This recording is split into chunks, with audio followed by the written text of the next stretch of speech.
Fala pessoal que vai lá e faz mais um programa e hoje diferente o nosso programa. A produção resolveu me sabatinar. Disseram que querem me conhecer um pouco melhor, saber quem realmente eu sou e disseram também que querem trocar experiências comigo. Eu aceitei o desafio e vamos responder então todas as perguntas e dúvidas da nossa equipe maravilhosa.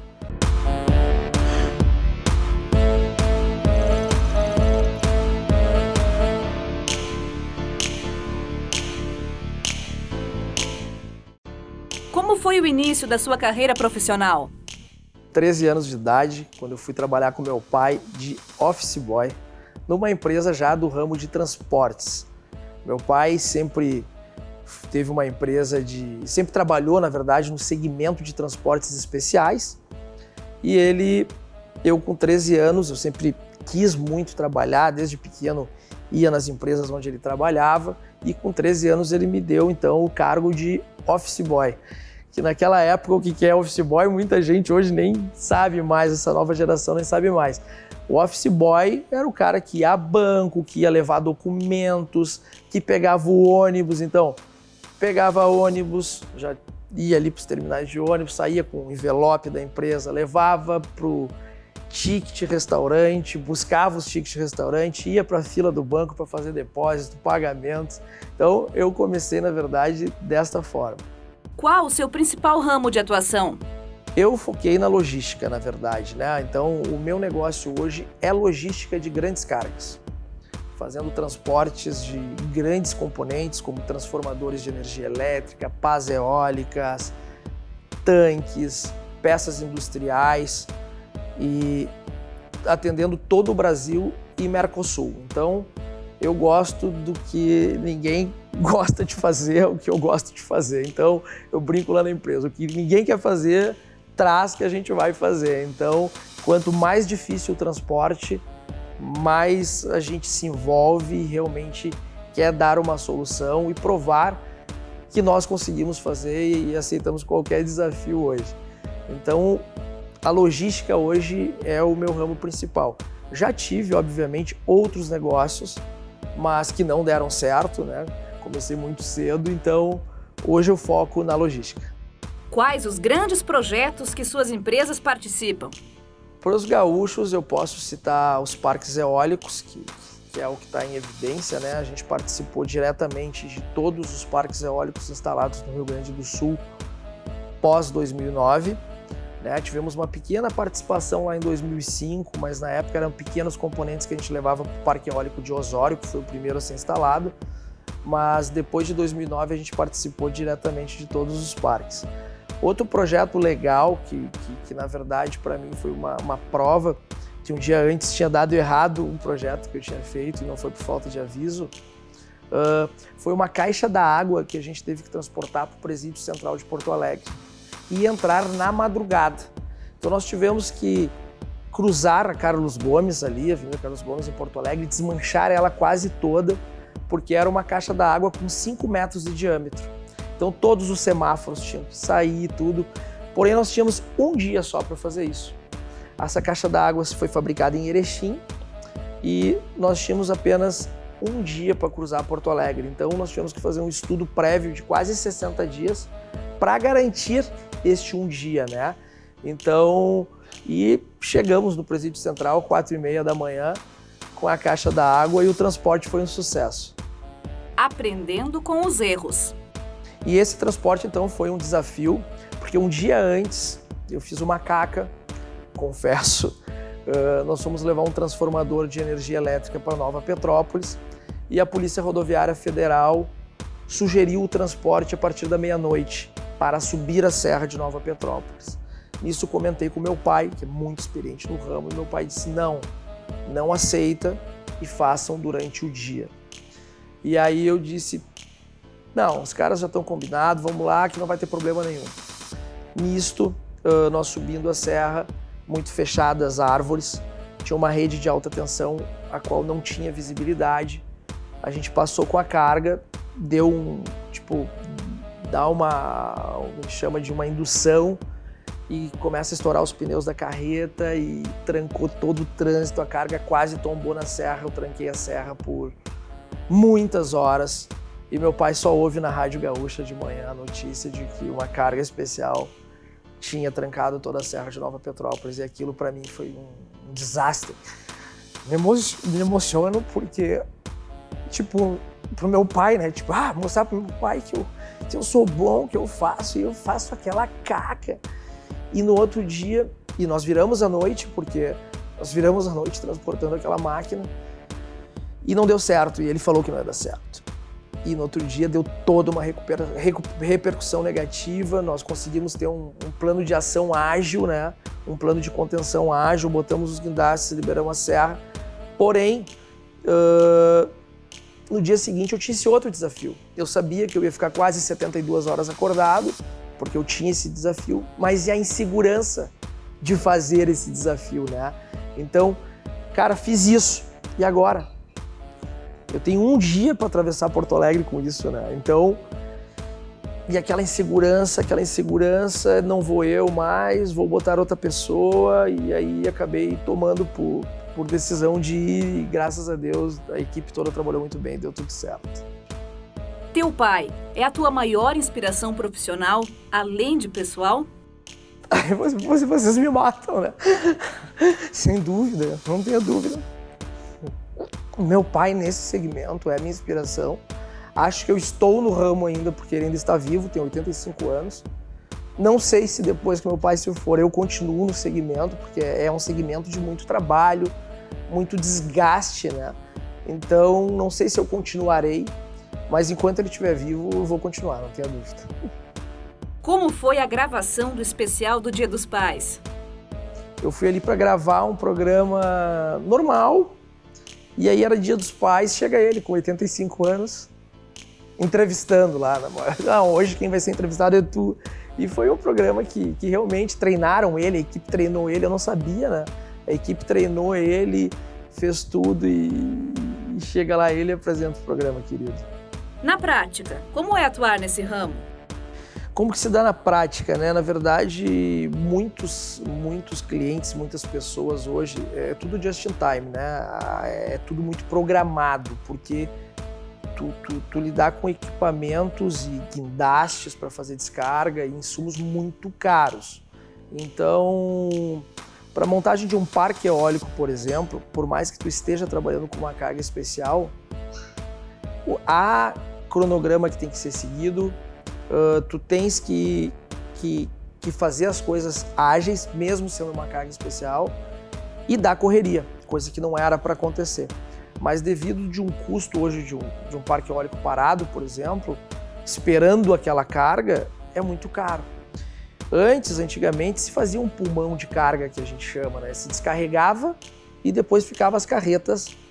Mas como tudo, né? Tudo no mundo virou cada vez mais otimização de custo para o valor do produto final e a venda ser mais barato, se tratando de energia elétrica principalmente, tudo é custo. Então, tem que carregar na fábrica, o caminhão ir direto para a base onde o guindaste já está esperando. Então, o guindaste está se preparando, o caminhão tem que estar chegando. Como você mantém o psicológico para lidar com as situações adversas? Ao tempo, porque eu não tinha isso antes. Eu acho que a maturidade que tu vai criando, de tanto tu apanhar, vamos dizer assim, de tanto tomar porrada e tu ir aguentando, eu comparo muito com um lutador ali, que esses caras de UFC e tal, que estão acostumados a apanhar e daqui a pouco acertam. Então só o tempo, né, que faz realmente tu criar uma maturidade e uma frieza para lidar com cada situação. Às vezes é difícil, obviamente que às vezes tu explode, mas eu tenho uma frase que diz que enquanto maior o problema, mais tu tem que estar calmo. E no meu caso é assim. Às vezes um probleminha ímpar que acontece entre um funcionário e outro me irrita muito mais do que um grande problema. O grande problema eu consigo ter frieza nata, assim, de conseguir administrar, de conseguir gestionar, seja o problema que for. Então, já tivemos seríssimos problemas de todas as empresas. Eu peguei empresas em recuperação para poder recuperar elas. Problemas, assim, violentos. Eu lembro que que nós tínhamos ali, teve um caso que marcou bastante, nós tínhamos 340 e tantos mil reais na conta, que era para folha de pagamento, e quando iniciaram as transferências, houve um bloqueio judicial pelos problemas que essas empresas já tinham, e naquele momento a gente se viu zero. E aí todo mundo desesperado, o pessoal do financeiro desesperado, e eu tranquilo, calma. Porque eu tenho uma frase que diz o seguinte: tudo que o dinheiro resolve não é problema. E não é porque tu tem muito dinheiro. Não, tudo que o dinheiro resolve não é problema. O problema é quando é um sobrenatural e o dinheiro não resolve. Então, isso sim daí é problema. Qual desafio profissional que tu tenhas vontade de desempenhar?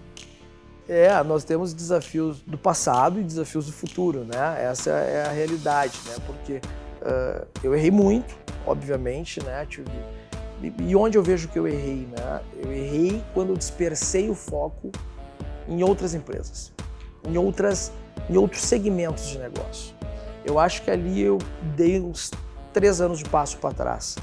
Tudo que eu tinha conseguido adquirir, eu acabei gastando energia para outras coisas e não conseguia focar. Eu até deixo como dica, né, para as pessoas que nos assistem: foca em uma coisa só, exceto que tu esteja muito bem financeiramente e tenha dinheiro sobrando para arriscar. Caso contrário, não faça isso. Então, te mantém naquilo que tu sabe fazer, né? E a grama do vizinho sempre vai ser mais verde, é outra coisa que a gente erra bastante, né? E para futuro é expandir agora os meus negócios nesse novo desafio com a MUC-C, né? Que é a MUC-Sinos Cargas, né? Que a gente vai para o mercado internacional, além de uma fusão que a gente fez com outro grupo, onde vai implementar uma maior quantidade de equipamentos transportadores para a gente atender todo o mercado nacional e Mercosul no setor de cargas excedentes. Então eu penso aí, hoje nós já somos a maior empresa do sul do país no segmento, não tenho dúvida disso, em relação de quantidade de frota e todo o conglomerado de negócios que a gente tem. E não quero ser o maior do Brasil, eu quero ser a empresa com mais qualidade do país. Eu quero ser sinônimo de qualidade, eu não quero ser a maior empresa do país. Então, meus próximos passos são esses: tornar a minha empresa com a maior qualidade possível para atender os clientes.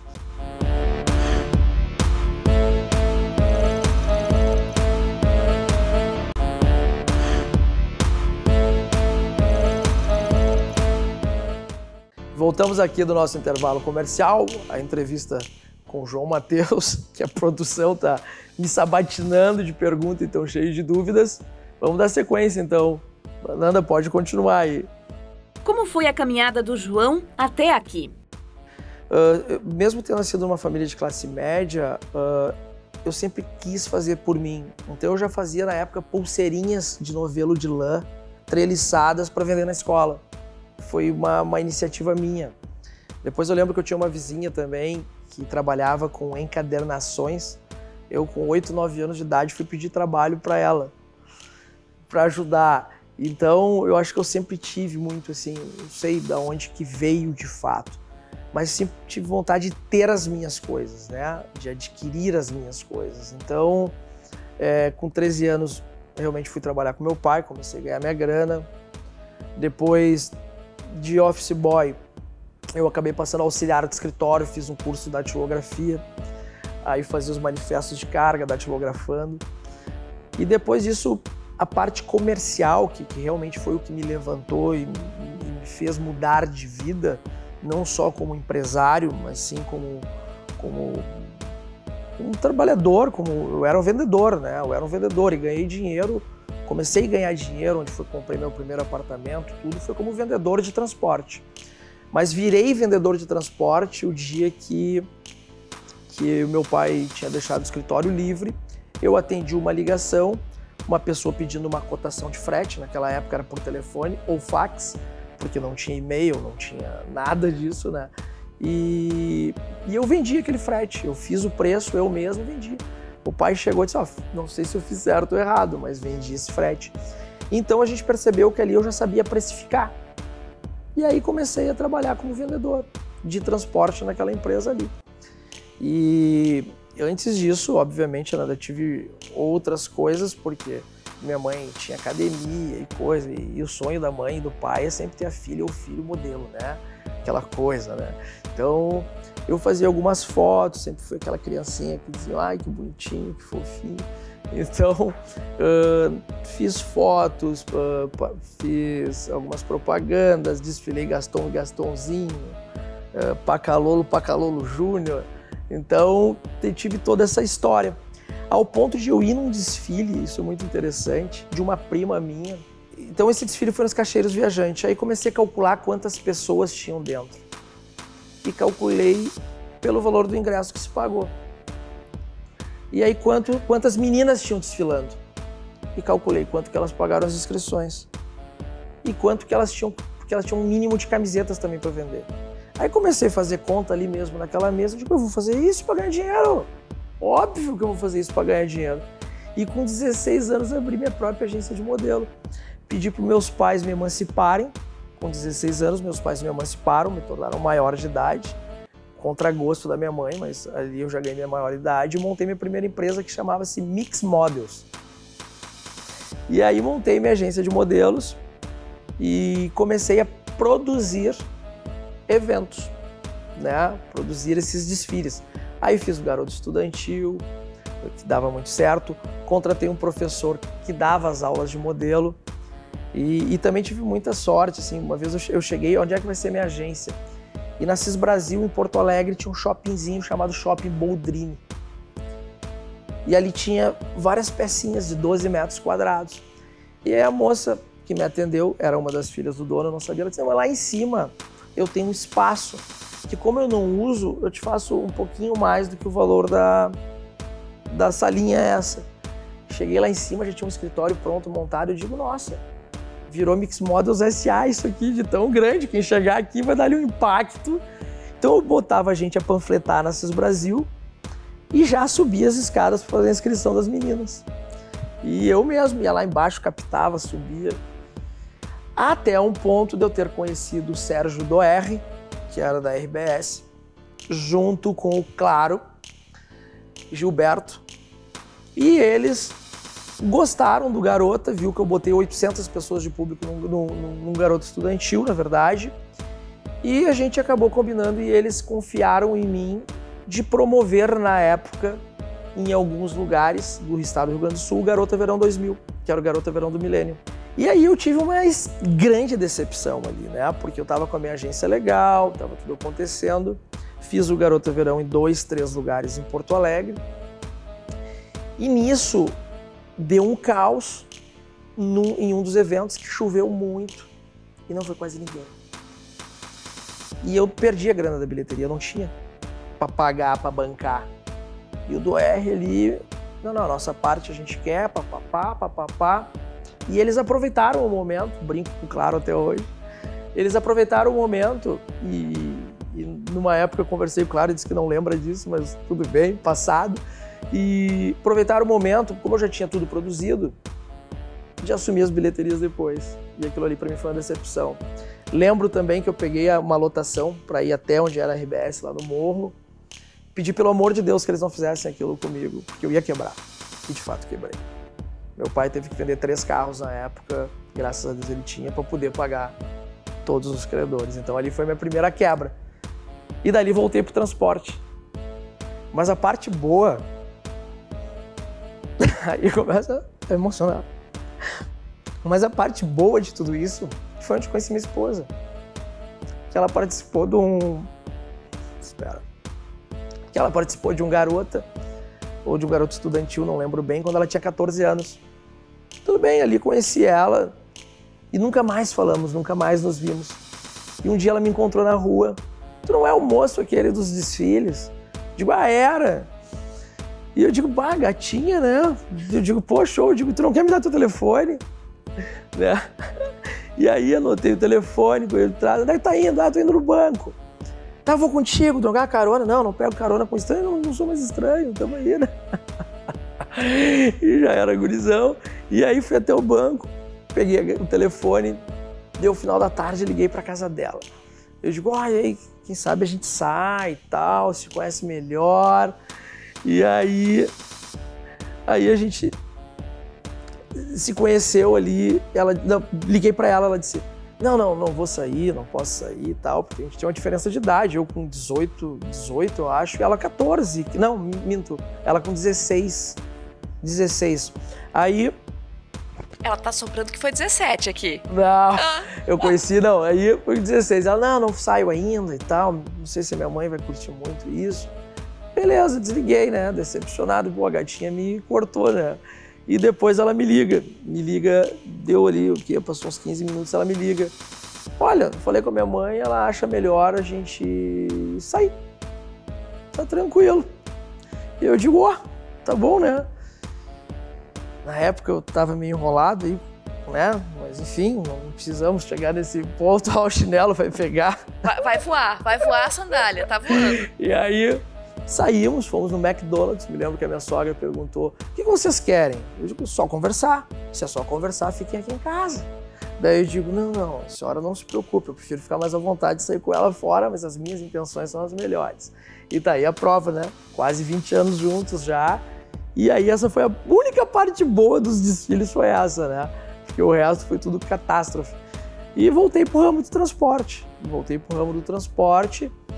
Passei ali de vendedor do meu pai, depois recebi uma proposta para sair da empresa do meu pai e trabalhar em outra empresa maior. O meu pai achou que era bom para mim, fui. E aí fui me destacando e consegui construir uma vida até chegar ao ponto de ter a minha empresa própria. Qual a experiência que se ganha quando se quebra uma empresa? Cara, te traz tudo, porque a frustração, ela te traz experiência, né? Só tem experiência com a frustração. A dor que tu sente quando tu erra. Então, o que te marca é o que realmente tu vai pôr em prática diferente depois. Então, é muito complicado. Então, eu acho que realmente o que é não cometer os mesmos erros. Qual a tua agenda nas horas livres? A minha agenda mudou muito, né?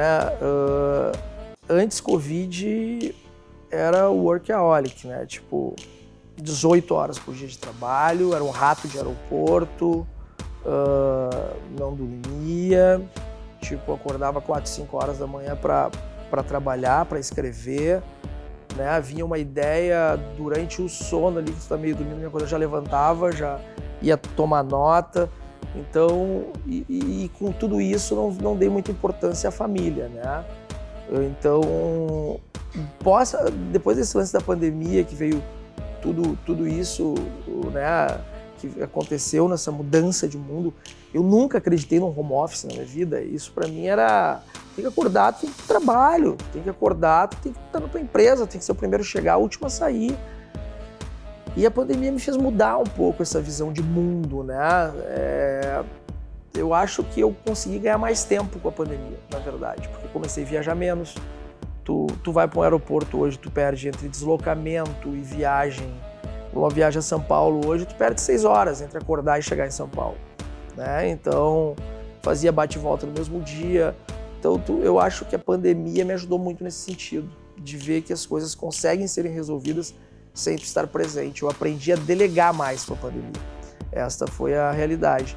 Então hoje o que eu busco fazer? Tá perto da minha família, perto dos meus amigos, casa cheia.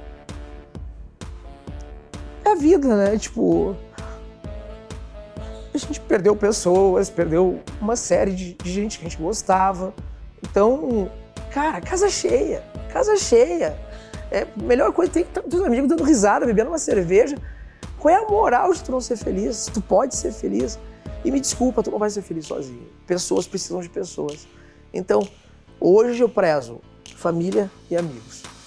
Conta pra nós como foi a tua experiência no jet ski. Pra mim o jet foi um... Estou chorando, desculpa.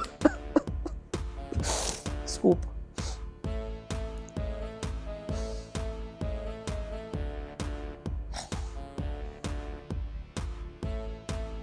Vamos retomar. Espera. Eu falo com muita emoção, né, as coisas, porque me marcam, né? Tudo que eu faço, eu ponho sentimento para dentro e vamos em frente, entendeu? Eu ponho muito sentimento. Então o Jet, para mim, ele era uma válvula de escape. Essa é a verdade. Era muita pressão, começando a vida, tipo, sem grana para algumas coisas. Claro que para tu correr de Jet, tu já tinha que ter um poder aquisitivo maior, mas enfim. O Jet, para mim, era uma válvula de escape. E ganhar, para mim, era uma consequência, porque tudo que eu faço com prazer, com emoção, com energia. Então, para mim, o ganhar, ele era uma consequência, porque se eu vou para uma corrida, eu vou para ganhar. Se eu vou fechar um negócio, eu vou para ganhar. Se eu vou fazer uma viagem, tudo que eu faço é para ganhar. Então, ele me ajudou nessa competitividade. Então, o Jet, para mim, era uma válvula de escape que todo o estresse do mês ou da semana saía ali. Eu ficava 2, 3 dias depois de uma corrida de Jet fora, todo dolorido, relaxado, assim, muito zen. Então, e fora todos os amigos, né, que o Jet me deu, fora a visibilidade que o Jet me deu, um espaço muito bom para networking também, para negócios. Então, o Jet só me trouxe coisas boas.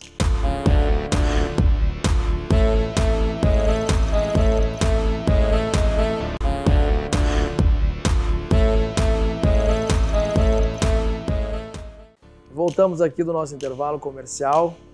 A produção está me bombardeando de perguntas aqui, fazendo uma sabatina. E tá aqui o Yoshi comigo agora. Estou em casa aqui bem relaxado, falando aqui sobre tudo, né? Até para vocês poderem nos conhecer um pouquinho melhor. Então, com vocês, galera. Qual o teu lazer favorito? Churrasco. Eu gosto de começar um churrasco 2 da tarde, terminar de noite, estar com os amigos, dando risada. Meu programa de lazer preferido hoje, atualmente, é um churrasquinho em casa, seja na praia, ou seja em Porto Alegre, e estar com os amigos. Esse é o meu lazer preferido hoje. Tem alguma religião? Eu sigo a linha do Evangelho, né? Eu sigo a linha do Evangelho, que é hoje onde eu creio. E claro que existem algumas interpretações de congregação para congregação, né? Mas a minha linha, o que eu trago para dentro da minha família é o Evangelho, é os 10 mandamentos. A gente tenta o máximo, né?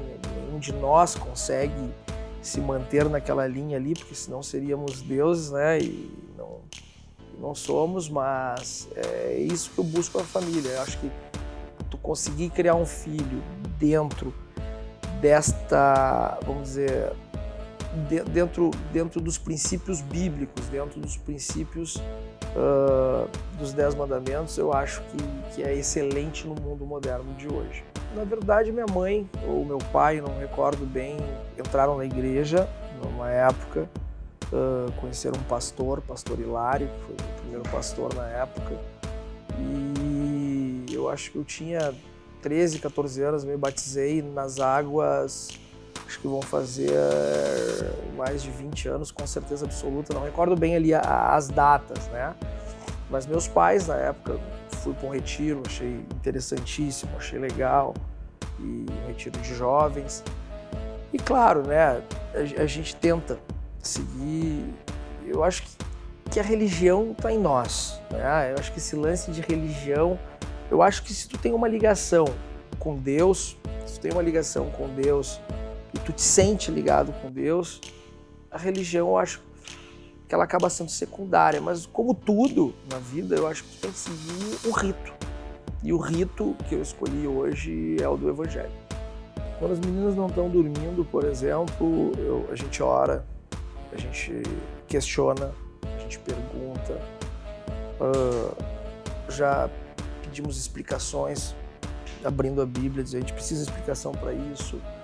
Então, quando a Josi e a Sophie não estão dormindo, a gente faz as nossas orações.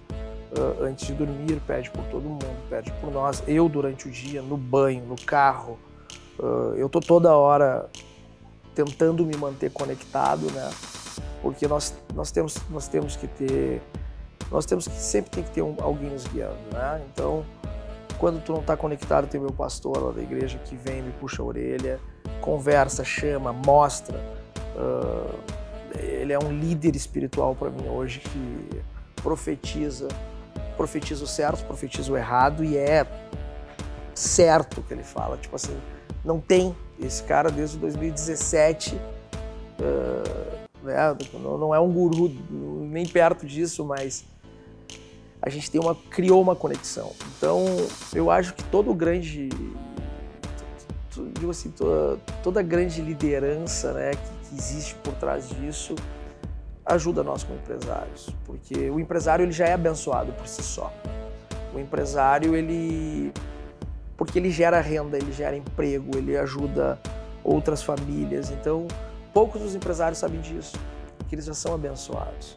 Às vezes o cara nota, por que esse cara faz tanta coisa errada e continua bem, continua prosperando, continua com seus negócios em dia? Porque ele já é um cara abençoado. Porque ele daqui a pouco tem 2.000 funcionários. São 2.000 pessoas que dependem dele. Ele nem sabe do poder que ele tem. Então, a partir do momento que o empresário, o empreendedor saber o poder que ele já tem e conseguir se conectar, ele vai estar bem em tudo. Ele vai estar bem na vida pessoal, ele vai estar bem na vida religiosa, na vida espiritual, vai estar bem nos seus negócios. Então, é isso que eu busco. É manter esse equilíbrio. E, obviamente, às vezes tu chega, quanto eu leio no evangelho? Tá, mas cadê o terno, a gravata e por que a Josi não usa saia? E, cara, o radicalismo, né? O mundo moderno mudou tudo isso. Eu até vou ter uma palestra daqui a uns dias que eu vou dar numa igreja lá em Alvorada, que a cabeça do crente é o seguinte: o crente tem que descer do ônibus com a Bíblia embaixo do braço e ser pobre. Tá errado. Tá errado. E aí inverte o lance do empresário. O empresário já tem aquela bênção, mas o crente também já tem aquela bênção. Então só falta o start para ele também querer crescer. Então a gente tem que desmitificar tudo isso. Então a gente vai desmitificar tudo isso. Cara, Jesus era o dono do ouro e da prata, né? Então, por quê? Jesus, ele te dá riqueza, ele já era dono do ouro e da prata. Então, por que o crente tem que ser pobre? Então, por que o crente tem que usar o saião? Porque, claro, isso são ritos, são coisas que tem que ser desmitificadas. Então, eu acho que a igreja moderna, o mundo moderno, a tua conexão com Deus, ela vai fazer diferença na tua vida e não é a roupa que tu usa, não é acho que nada disso. Qual o teu time do coração?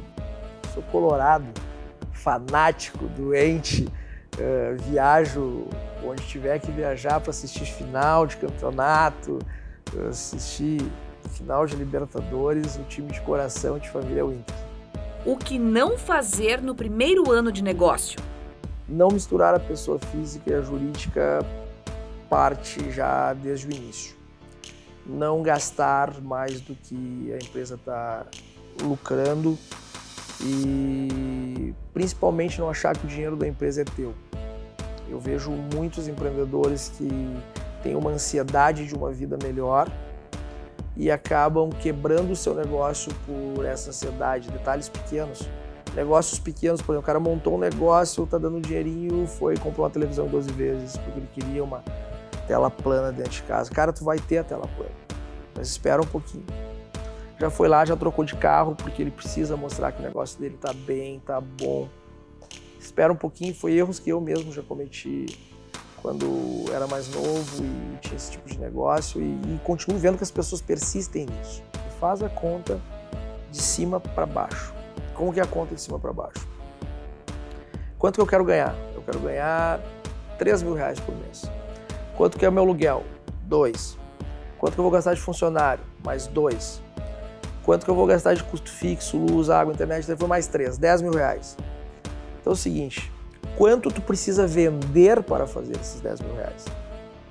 Então, se tu tem um lucro em cima do teu produto de 20%, tu vai ter que vender R$100.000 para sobrar R$20.000, tu gastar esses R$10.000 que tu já tem e ter R$10.000 de lucro. Ou tu vai faturar R$50.000 e vai pagar teu custo que é R$10.000. Então faz a conta e eu vou conseguir faturar esses 50 ou esses 100 mil reais? Então, a primeira coisa que tem que fazer é fazer a conta de cima para baixo. Ver se realmente o teu negócio consegue ter esse faturamento. Porque senão não tem como.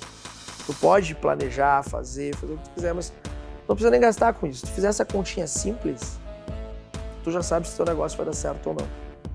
Setor em destaque no mercado atual.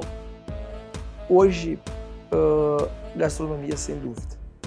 O mercado de delivery está mudando, o público não está fechado para grandes marcas. Eu acho que se tu tem um bom produto, uma boa mão de obra, tu vai vender. O valor da comida está aumentando cada vez mais, a comida está virando grife, essa é uma realidade. Temos o exemplo da carne, que antes tu fazia um churrasco de costela gorda, hoje tu quer um churrasco de Angus, hoje tu quer um churrasco de carne premium, a carne desenhada.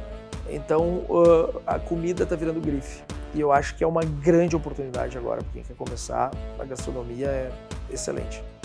Qual setor não investir hoje? Eu acho que nesse momento tu tem que pegar negócios da moda, né? Negócios da moda que eu digo que realmente está na cabeça das pessoas, o que está nas redes sociais. O que eu não faria hoje, por exemplo, uma loja de roupa. Hoje eu não montaria uma loja de roupa de confecção, montaria uma grife, porque isso já está muito hostilizado. Eu sou um cara que adoro marca, por exemplo. Adoro grandes marcas, não vou estar me disfarçando nesse sentido, adoro grandes marcas. Mas, por exemplo, as grandes marcas elas estão virando um acessório. Tu não te veste mais dos pés à cabeça, por exemplo, quem tem condições de Louis Vuitton, tu vira até, vamos dizer assim, brega, entendeu? Então eu penso o seguinte, as grandes marcas estão virando acessório. E as outras marcas que por exemplo, não se sobressaíam. Então, por exemplo, tu não ia ver um cara que, tipo assim, que gosta de marca que nem eu, usando uma bermudinha da Zara e um tênis Gucci, por exemplo. Entendeu? Então, qual é o problema do contraponto? Qual é o problema da bermuda de 50 reais e o tênis X? Então, isso vem mudando muito. Então, a moda hoje eu não investiria porque mudou muito o conceito de moda. E tu também não ia ver hoje pessoas de classe média altíssimas, filhos de pessoas dessa nova geração de classe média altíssima usando All-Star. All-Star antes era para riponga, All-Star antes era para o cara do rock, né? Hoje não. Hoje tu vê gente com muita grana usando All-Star. Então mudou muito esse mercado. Vai lá e faz. Acho que foi é importante para mim, até porque eu mesmo não lembrava da minha história. Eu acabei me emocionando, faz parte. E o que eu quero mesmo com tudo isso é trocar experiência, porque eu aprendo todos os dias com o Vai Lá e Faz, né? Eu aprendo todos os dias com vocês da produção, com o trabalho de cada um de vocês, e a gente tem que ter humildade para aprender todos os dias, senão a gente não se sobressai nunca. Então o programa para mim tem sido uma inspiração, tenho tido vontade de aprender cada vez mais, e mais ainda agora com o novo formato de programa, né, que vocês mesmos criaram para nós todos aí, que é um programa de rua, é um programa para ajudar, é algo que eu gosto de fazer muito, que é ajudar as pessoas. Então a gente vai eu acho que cada vez vou me inspirar mais e o Vai Lá e Faz realmente vai mostrar o porquê que ele veio, porque na verdade desde o início ele foi um projeto. E eu falava, é um projeto social, e a galera não entendia. E vai ser um grande projeto social. Então eu também só tenho a agradecer a todos vocês aí de ter deixado eu me expressar e colocar aí tudo que eu penso e lembrar um pouquinho da minha vida.